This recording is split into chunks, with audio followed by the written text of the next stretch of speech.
সরকারি মহল থেকে, দায়িত্বশীল মহল থেকে কিছু কিছু কথা বলা হচ্ছে যেগুলি নিয়ে ভাববার বিষয়। তারা বলছে যে বিএনপির উস্কানিতে নাকি এই জিনিসটা হয়েছে।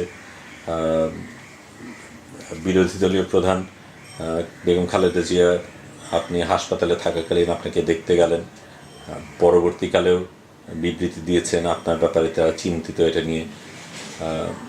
তো এটা হ্যাঁ হ্যাঁ হ্যাঁ সেই সেই ধরনের জিনিস। তো কাজে সেখানে একটা রং পাওয়া যাচ্ছে যে এটা যেন বিএনপির স্বার্থেই করা হচ্ছে। আপনি কি বলেন? এটা হচ্ছে যারা যারা জাতীয় কমিটির আন্দোলনের ইতিহাস জানেন এবং বিভিন্ন পর্বগুলো জানেন, তারা এই কথাটা বলবেন না, জানেন এবং তার প্রতি ন্যূনতম এই দাবিগুলোর প্রতি ন্যূনতম যারা যারা দায়িত্ববোধ করেন সমর্থন করার ব্যাপারে। কিন্তু যারা বহুজাতিক কোম্পানির পক্ষে কাজ করেন বাংলাদেশে, তাদের কিন্তু জাতীয় কমিটিকে কোনো না কোনোভাবে একটা জনগণের সামনে তাদের জাতীয় কমিটি নিয়ে বিভ্রান্তি তৈরি করার জন্য নানা রকম ওজোর আপত্তি তুলতে হয়। যেমন আমরা মনে আছে যে বিএনপির সঙ্গেও তো আমাদের মোকাবেলা হয়েছে। আমরা তো 10 বছর ধরে কাজ করছি।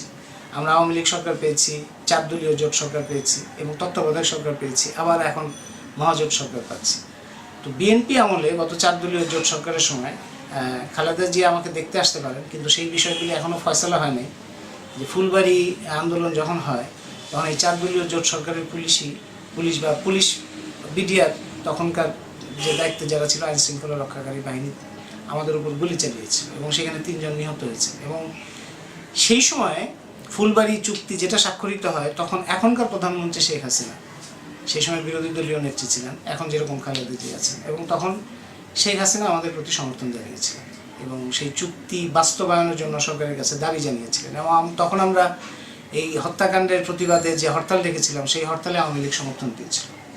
এবং সেইটার সূত্র ধরে তৎকালীন জ্বালানি উপদেষ্টা মাহমুদুর রহমান সহ অন্য অনেকেই এই কথাটা প্রচার করার চেষ্টা করেছেন যে আমরা আওয়ামী লীগের সমর্থনে আন্দোলনটা করছি। কিন্তু ওই অঞ্চলের আওয়ামী লীগের এমপি কিন্তু ওই আন্দোলনের সময় পুরো অঞ্চলেই ছিলেন না।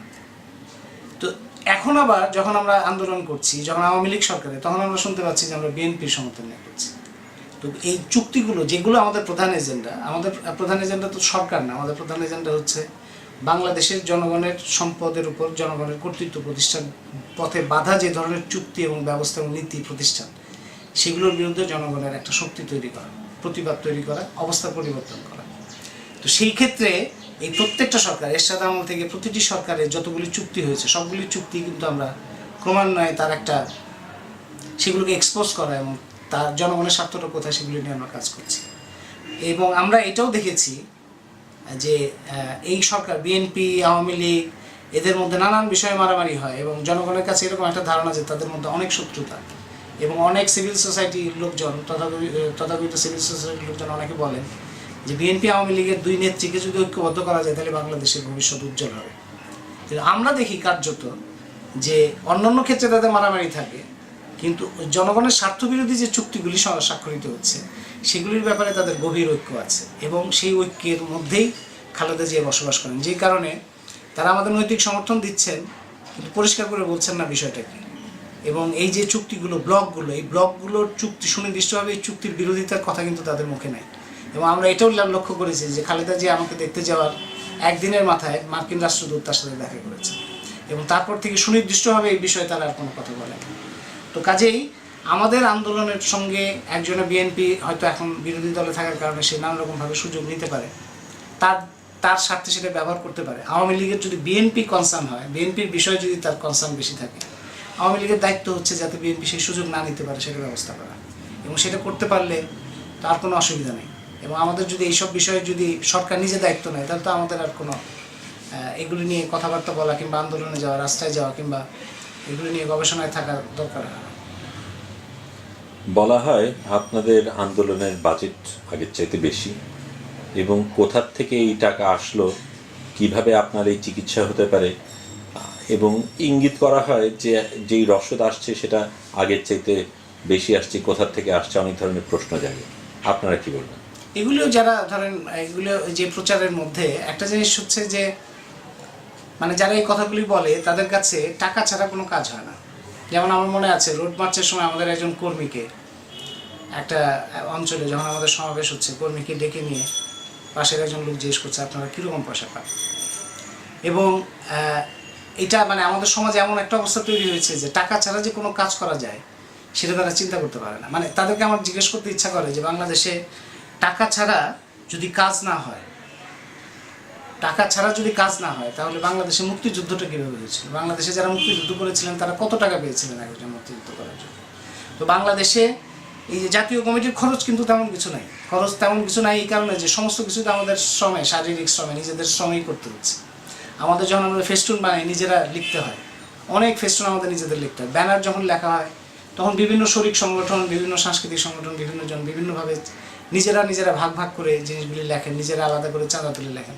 আমরা নিজেরা আমাদের তো শুধুমাত্র শিক্ষক হিসেবে আমাদের আয়ও খুব সীমিত, তারপরে সেখান থেকে আমরা আমাদের সবাই যা নিজেরা শারীরিক পরিশ্রম করে নিজেরা যা কাজ করি সেখান থেকে সবাই চাঁদা দিয়ে কাজগুলি করা হয়।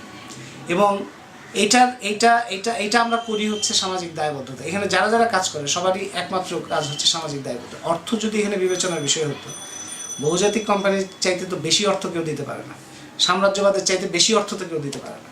সুতরাং অর্থ যদি বিবেচনার বিষয় হতো তাহলে তো যারা এই সাম্রাজ্যবাদের পক্ষে বা বহুজাতিক কোম্পানির পক্ষে কথা বলছেন তাদের মতো আমরা তাদের পক্ষে কথা বললে টাকা পয়সার কোনো অভাব এই ধরনের ক্ষেত্রে হতো না। তো সুতরাং এই প্রশ্নগুলি যারা উদ্দেশ্যমূলকভাবে প্রচার করেন, এবং আমি এর মধ্যে কয়েকটা পত্রিকাতেও দেখেছি, আমাদের সময় দেখেছি, জনকণ্ঠে দেখেছি, তারা বিভিন্নভাবে এগুলি ইঙ্গিত করেছেন।